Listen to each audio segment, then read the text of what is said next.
up with all these reasons why it wouldn't work. Okay, that's your mind playing tricks on you. That's why Nick reads. That's why we promote reading so much, because your mind is going to play tricks on you. Now, it wasn't super easy. I had some sales experience before from my face-to-face, but virtual is a different beast, completely different. And so I ran into problems. There was one, so this was when we were still calling to set appointments. I remember one week I booked 34 appointments. I can't remember, but I think it was like 25 no-shows or 29 no-shows. Like, I got creamed on no-shows, and I was pissed because I was not happy about it. But I was very systematic about my problems, and I tackled one per week. Okay, my no-shows are out of control, so this week I'm only focusing on fixing my no-shows. The rest of it, I'm just going to cruise control. So I'm going to follow the system, but I'm going to be very intentional about fixing my no-shows. And then the next week, it was a different problem that I wanted to be very intentional about fixing. I got my no-shows under control. I can put that on cruise control. I automated that, and then I focused on a new problem. And I kept doing that until all my problems went away. And my favorite thing about this business, Nick, is just automating it. Everything is the same every single time. The system is the same. Every single appointment, I say the exact same things. I crack the same stupid jokes. I say the exact same stuff every time because it works. And what that does for me is it takes the think work out of it, and I just roll with it. But it takes a while to build up to that. And so that was my favorite thing about virtual, was being able to automate it, and then having quality lead flow. We talk about that on the call daily. If you have an activity problem, you have a lead problem. And that's what I had in person. I had a lead problem. I did not have enough leads in my county and the counties surrounding me and the counties touching those counties. And so with virtual, I run 4 states every single day. Every single day. And I do not have a lead flow problem. And that has been the biggest game changer for me. That's what's kept my business consistent. That's what's given me enough activity to perfect the system. And so those are my favorite things, Nick. Yeah, so, and I don't want anybody to think this is an infomercial for virtual, even though this is a virtual daily coaching call. What I want to get at is you have all the excuses in the world for this not to work. So you're in your office right now, right? Mm-hmm. So how many kids do you have? 5. 5 kids. Repeat that. Little kids. 5 feral children. They're not domesticated. They're loud and wild. 5 kids. Yeah. You made a decision that this was going to work. Mm-hmm. I think that's what holds so many people back, and I know for me as well. You know, it's held me back in the past where I'll do it. And I'll have some results. I'll get comfortable with the results. But you have to make a decision. You have to decide. You have to come to a resolution in your mind that this is going to work. And when you did that, the obstacles were still there, right? But you said that you tackled one problem per week, and you alleviated that problem and got better. You condition yourself on a daily basis, right? We're as humans, we're so conditional, but we condition ourselves in the wrong things. We condition ourselves that things are going to be okay. We condition ourselves that we're hoping that, a ship's going to come by and it's going to change our life. No, you have to decide. You've got to make that decision like Noelle did that, hey, this is going to work. You got to really get clear about why this has to work and who it's going to benefit when it does work. That's the thing. I know for me personally, this has to work. But I also know on the flip side of who it's going to benefit when this does work at a high level. It's going to help so many people that are in situations that have kids like me and you. All right, 10 kids combined on this call right now that you're seeing. And I have 5, she has 5, right? It's going to benefit those that are going to be coming this opportunity from a part-time standpoint that could never do this business face-to-face because the leads aren't there. I've got a fireman that it has had $5,200 that he wrote last week. His standing lead order is in Nebraska and Kentucky, and he lives in Georgia. I mean, how awesome is that, Noelle? So incredible. Yeah. No, it's incredible, Nick. Like, you talk about how big this opportunity is, and it's bigger than even I realize right now.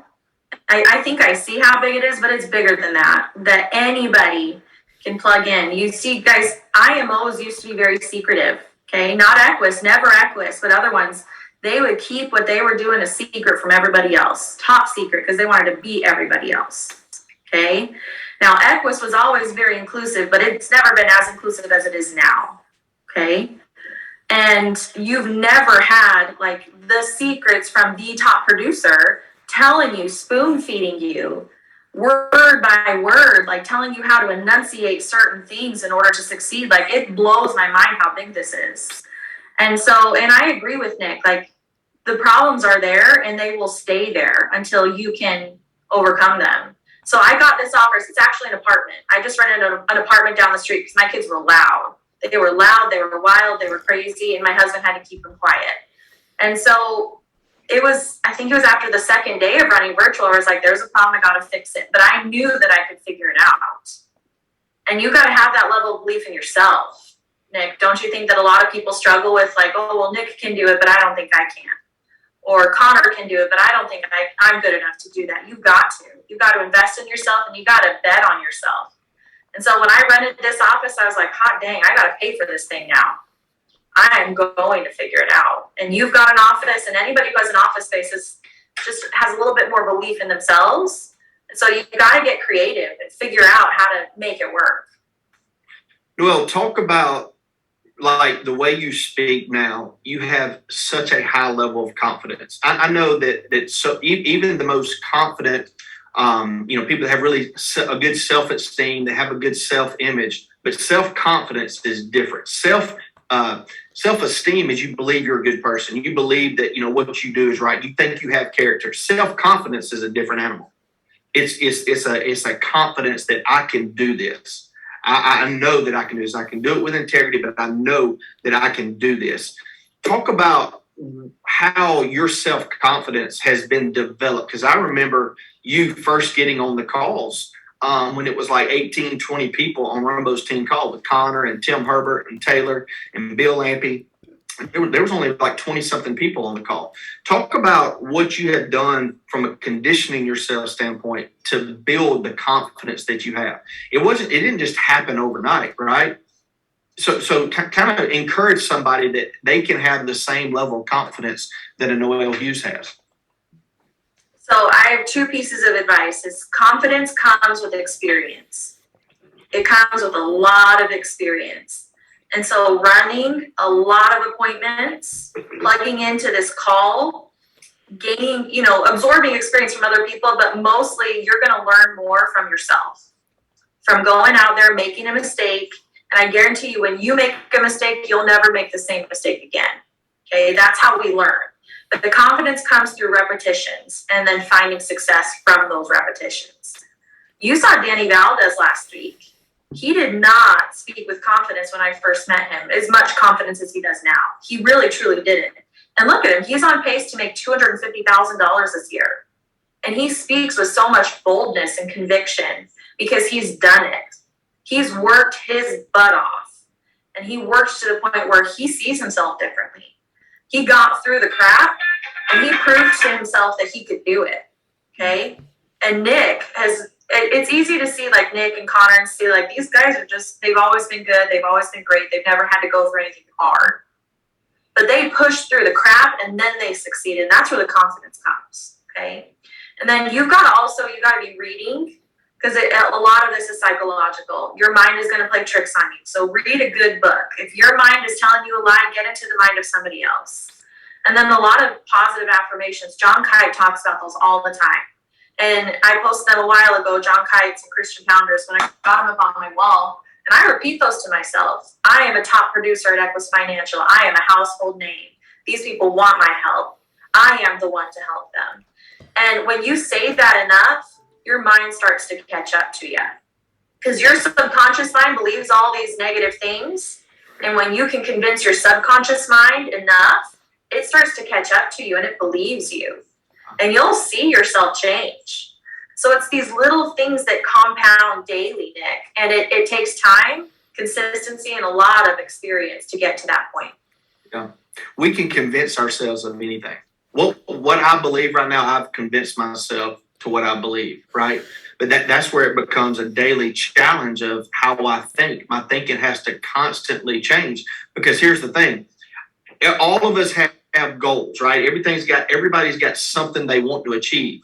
But if we're not challenging the way we think, our past is going to go to our future because of how we think. We have to constantly challenge of how we think and what we believe. Because if we don't, Noelle, we're going to project that into our future. We're going to have the same results that we have had in the past, right? That's what I love about this call, because it challenges me daily.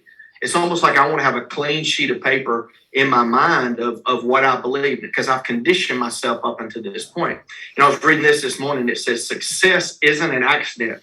It's just the result of the right decisions and disciplines repeated daily. Success isn't an accident. It's the results of the right decisions and the disciplines repeated daily. But also this, failure isn't an accident. Failure isn't an accident. It's the result of the wrong decisions.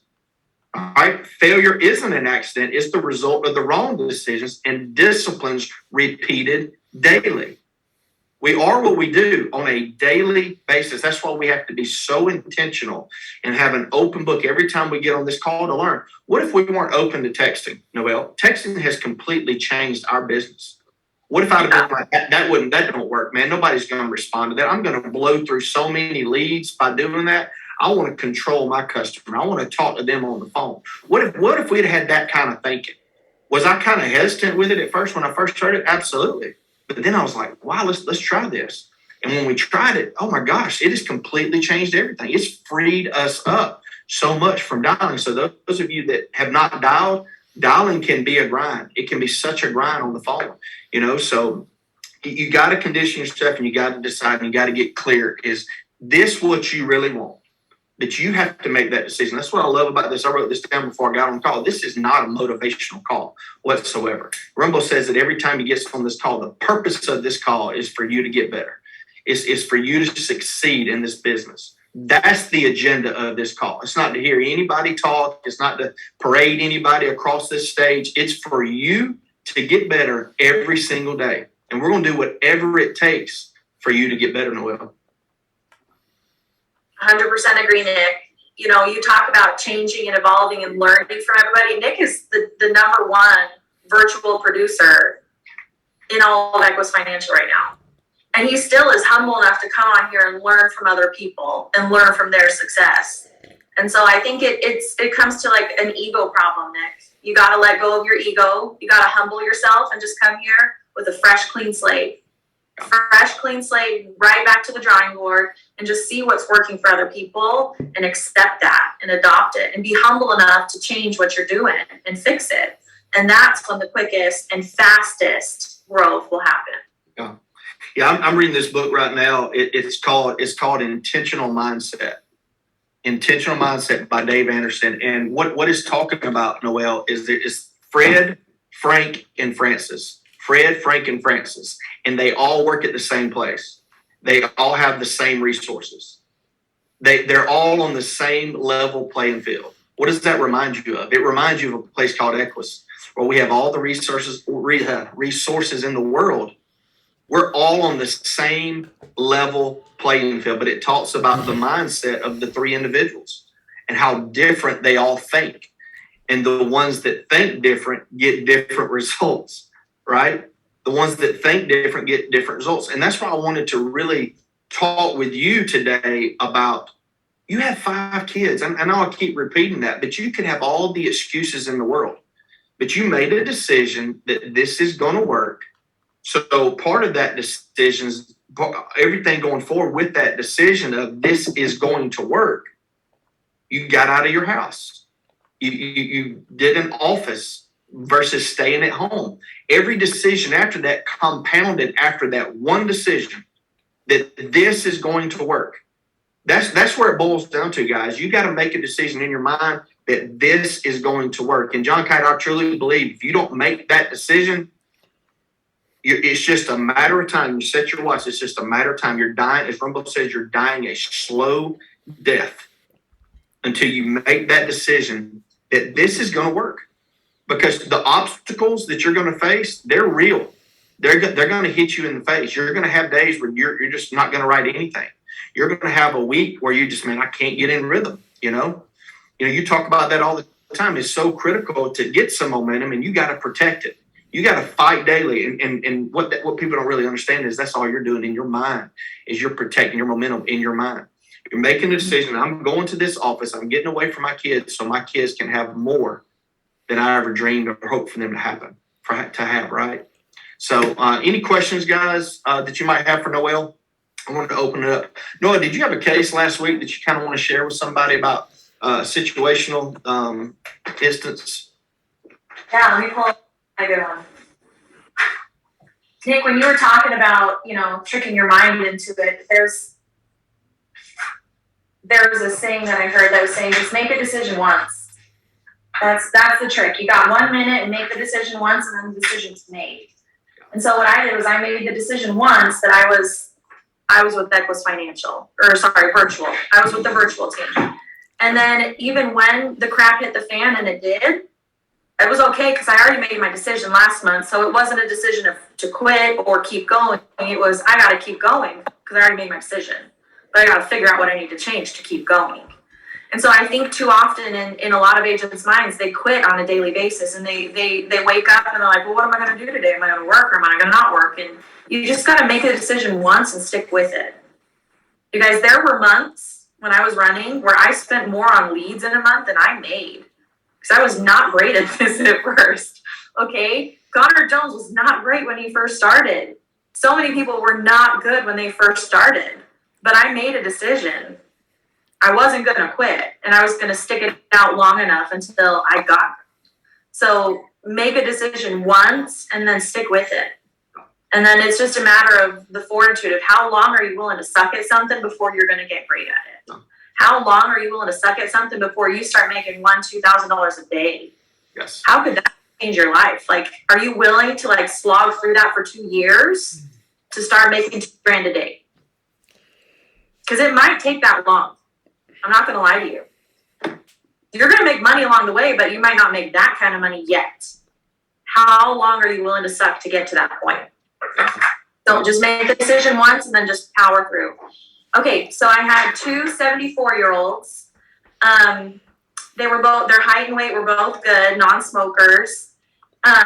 She was only making her Social Security. She only had $1,300 coming in per month. Now, he was still working. What did he do for work? He was a construction superintendent at 74 years old. He says, I'm too stubborn to quit. I'm going to keep working until I die. And I said, okay. And so Mike, he made $11,500 monthly. So all the income was coming in Mike's name. Okay. And his income was activity driven. In other words, he had to work in order for that to come in. Okay. If he retired, he'd get his Social Security. That was about it. Now they had a lot of equity in the house. They had about $400,000 in equity in the home. So I made sure to hit on that at the very, very beginning, because Nick Burns taught me that the equity is what we're protecting. Okay. So they had a few health concerns. The wife, she was on Ambien and mirtazapine. So those are two anxiety and depression meds. She had a few muscle spasm issues. So she had a back surgery a few years ago. So she had 2 muscle relaxers, and then she had a cholesterol med. So she had a few things going on. But I did a risk assessment, and she was fine with either Forrester's or GPM. Okay, they both said that they would accept her. Now, the husband, he had, his only 2 medications were prazosin, so that was a blood pressure med, and then venlafaxine, which is a depression med. But he did have prostate cancer 16 years ago. So that was the only issue. But he said he had a full prostatectomy, so his prostate, it was encapsulated, so it didn't spread. It was stage 1. He had his full prostate taken out, and he's been cancer-free for 16 years. So if you look at the underwriting cheat sheets, you can see that Forrester says, look back 10 years. If they haven't had any cancer or any treatment in 10 years, they're cleared. Okay, so that is a really cool option, that if they've been completely cancer-free, no reoccurrences, no treatment in the last 10 years, they're good to go. Yeah, Nick's going to hold up that chart so you can see it. It's on the training center. It gives you those cheats. Boom, boom, boom, all the different companies. Mhm. It lets you know, it's your guide to figure out the ailment, search the ailment. It's in alphabetical order, okay, and just find out what plan will work for them. So I asked him enough questions to know that the living benefits were important to him. So I knew I wasn't going to go final expense. Okay. Now, even though he's 74, you're like, Noelle, well, that's a final expense. And he had cancer. Boom, you're automatically thinking final expense. But no, Foresters would take them. It'll take them both. So use that toolkit.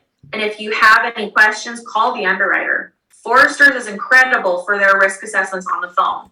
It gets you through really quick. So we ended up doing a smart UL for them because he wanted the living benefits, but he did want permanent. And we ended up doing a critical period, okay? Because we couldn't cover the full loan. He's 74. Remember that. He's old. And so we ended up doing a $50,000 policy, which actually covered the mortgage for 4 years, okay? So I still hit on the critical time period that we want to make sure that if you passed away, the mortgage is paid for Linda. Because Linda's going to have $1,300 to live off of. Remember, his income is gone. He made close to $12,000 a year. And so we covered 4 years of mortgage payments. But I told him, if you do have any sort of living benefit case, you can pull that money out while you're still alive, up to 95% as well. And they really liked that. And those 2 cases, they were both issued, and they're in place right now. But it was that $375,000 in equity. That's what we were hitting on with them. That's what I was focusing on, was the equity. Making sure that as soon as he passed away, Linda had time to collect the equity, downsize. $375,000, that's enough to buy a house outright and have some left over to live off of. That is a lot of money that can change people's lives. So you got to make sure that you're hitting on that. So I got a couple of questions. And 2 people have asked, how did you do a risk assessment? Did you do it live, or did you call them back, or how did you do the risk assessment? I have 2 phone lines, so I do them live. So I'll go to the insurance toolkit first. Okay. But this one was kind of iffy. There were several meds that I was like, ooh, it's kind of borderline, I'm not sure. Okay. So you call Foresters, is 866-466-7166. You call them, you follow the prompting for the underwriting department and the risk assessments. It's not that long of a hold. And I just kind of mute myself. I tell the client, this is what I'm going to do. I want to make sure I'm doing the best thing for you. I want to make sure that when we submit it, it's not going to get kicked back. It's not going to get declined. So do you guys have a second for me to hop on the phone and verify with the underwriters that they'll take you? That's huge. Yeah. They'll love that, Nick. They love that. Yeah. Because they realize you're fighting for them. And so I verified everything with them, and they said, yep, we'll take them. So I said, okay, you guys, here, that's what we're going to do. So I submitted them. They got approved. Good to go. Think about how powerful that was that she did. She put it on speakerphone. She let them hear from one of the companies that we represent that, hey, we'll take them. That's a done deal right there. It was just a matter of what they could afford after that, right? You're the professional. They're going to take and do what you suggest for them to do. I had a question on here. Someone said, well, what if they don't know their equity? What do you do if they don't know how much equity they have in the house? I Google their address. I type it into my phone, and I go on to Zillow, Realtor.com, Zuila, whatever, and I look at all the estimated sale prices for the home today. If the home were to sell today, that's what it would go for. And I kind of average them out. Because there's a lot of people who don't know their equity, but it is so important that we provide that for them. So you guys, you can find everything on Google. Yeah. Just type their address into your Google and it'll pop right up. And if you don't want to take that extra step like Noelle does with Google, you can ask, hey, was this a refinance or is this a new mortgage? Okay. If it was a refinance, Noelle, did they do an appraisal when they did the refinance? Sometimes they do, sometimes they don't. If they did the appraisal, you can judge it off that. Yeah. Right? If they did not do the appraisal, well, Noelle, if you stuck a for sale sign in the front yard tomorrow, what would you sell it for? And I promise you, they know the answer to that because they hear about their neighbors selling their house for this, selling their house for that, and use that number. It may be inflated a little bit, but use that number. That way you can take what they would sell the house for what they owe, and then that's your equity. Really hone in on that. Hopefully everybody caught what she was saying. That $375,000, the surviving spouse could take that cash and buy a very nice home and have it paid for, if something happened to the surviving spouse. But it gives them options. It gives them options. It gives them 4 years. A lot can change in a year, Noelle. I hear this all the time from people that lose someone. There's something about that year mark because they've went through all those holidays without that spouse. They went through all those holidays and they weren't there. But there's something about that year, you never get over it, right? But there's something powerful about that year that they may think differently. So use that while you're talking to the client and explain to them that, you want to stay in this house, but who knows, a year, 2, 3 years down the road, you may say, I'm getting the heck out of Dodge. I don't want to stay in this house. Everywhere I look, I see my spouse. It's reminding me of her so much. So, you say that they'll resonate with that because they've had friends that have lost loved ones and they talk about that, So the only reason I'm saying it's because, from experience. So let me see any more questions. Do you go into any details about the Smart UL and what it does? No. When you're writing a Smart UL for someone in their 70s, the cash value is going to be negligible. So no, I just say this is permanent, but it's going to give you living benefits. That's really all they need to know. Yeah. Use the toolkit. The toolkit is powerful, but also use the underwriting guide. I have the final expense and then I have the term. Okay, I've got them separate. Final expense and term. It's on the back end of the website. We just printed it off and laminated it and put it into a book to make it very accessible when I'm working with a client. So it's on the training center of the underwriting guideline, and it has all the different companies. When would you go from term to UL? That's a question. When would you go from term to UL? It really depends on the client's personal needs and their budget. Okay. So it's kind of the art of quoting. Connor talks about that quoting and product picking is kind of an art for the client. If their budget is just crazy, extremely tight, you're going to look at term. It's going to be the cheaper option for them. This client hated term. He told me that. So I knew term was not an option for him. I knew we were looking at something permanent, but I wanted to get him some living benefits. So I looked at the Smart UL. It's also going to depend on how long they're going to take to pay off their house. Okay. So if you've got a client in their 70s and they've got a 30-year loan and they have no plans on paying that off early, then you're probably looking at a permanent product. You're looking at some equity protection. But if you have a client in their 60s, they're going to pay it off in 5 years, they want more coverage because they're going to be working and they want the living benefits, then you're going to look at a short term, like a 10, 15-year term, and get a more coverage for this small amount of time. And so you can ask a couple simple questions. How long were you planning to pay off the loan? Okay. And, just kind of help narrow down. Now, you don't want to give them options. You don't want to give them, now, do you like term for 15 years or term for 10 years or a whole life or a Smart UL? You do not do that because that will paralyze them and they'll never make a decision. You make the decision for them. Ask them a couple questions. Yes. And you say, okay, I think this is the best option for you. And you show them one option. Repeat that again. I hope everybody caught that. Repeat that again about not giving options. You got to do not talk about the product. Don't give them options. Don't say, well, we've got a 10-year term, we've got a 15-year term, we've got a Smart Universal Life, which is basically like a term, but it has living benefits and this and that, and then we've got a whole life, and you're going to confuse the crap out of them. They're going to have too many options, and they're not going to be able to make a decision. Okay? So you've just shot yourself in the foot. Okay? So you ask them a couple questions, and then you decide the product that is best for them. And you only show them one option. I don't even tell them what it is. They don't even know what company it is. They don't even know it's a term or a whole life or a Smart UL unless they specifically ask me for that. Okay? If a client has a preference and they specifically say, I want whole life, I'll tell them this is your whole life option. That's it. If not, I tell them this is your mortgage protection option. It's a mortgage protection option. It's not a product. Okay? They don't know what company it's with. They don't know anything until I send them the email to sign, and it says action required, Forrester's Financial. Yep. That's it. Confused people do nothing. You know, Yep. if you confuse them, I've done that so many times on sits, Noelle, and I didn't get the sale, and I'm like, I messed that up royally because I gave them too many options. I confused them. I got their brains. They're going to do what you tell them and guide them to do. You know, I don't do in their 70s. I will tell them what I recommend.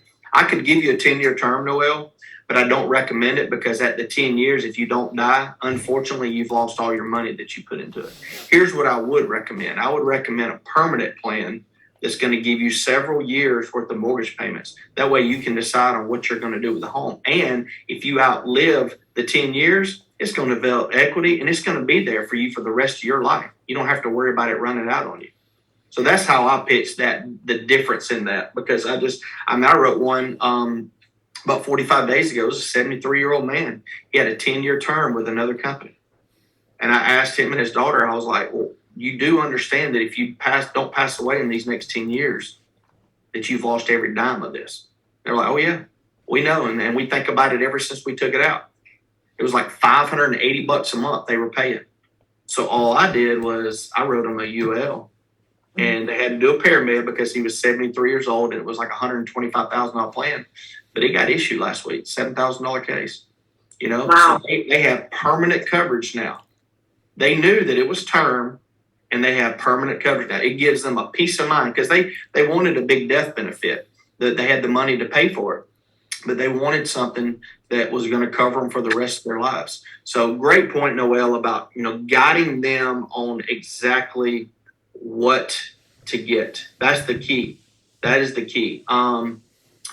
So can you roll that term they had to a UL? If it was one of your companies, all of our companies, you can convert, but age 65 is the last year you can convert. So if they've got GPM or Forsters, and that's how I do my years on the term, Noelle. If I base it all around, if I'm doing a 50-year-old, I'm doing a 15-year term.